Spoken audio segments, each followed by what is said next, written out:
If you want to make files available offline in OneDrive, this quick guide will show you exactly how to do it on your PC in just a few easy steps.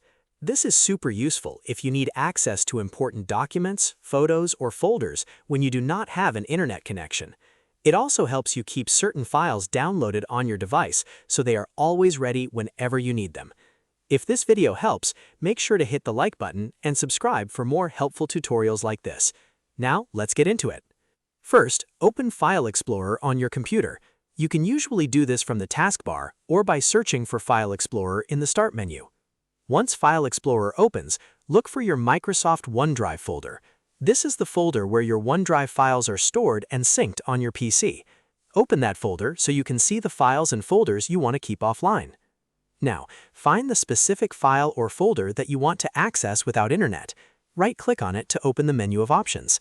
From that menu, click Always Keep on this device.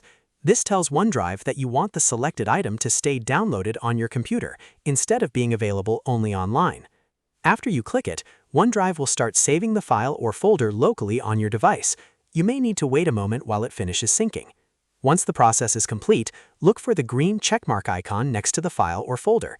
That green checkmark means the item is now stored on your PC and available offline. You can open it anytime, even if you are disconnected from the internet. If you choose a folder instead of a single file, everything inside that folder will also stay available offline, which is really helpful for projects, work documents, or travel. This is a great way to make sure your most important files are always accessible when you need them. And if you ever want to undo it later, you can right-click the file or folder again and change the storage option back.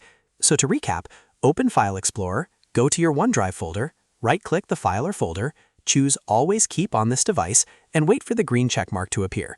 That is how you make files available offline in OneDrive. If this tutorial was helpful, please like the video, subscribe to the channel, and turn on notifications so you do not miss the next one. Thanks for watching, and I will see you in the next guide.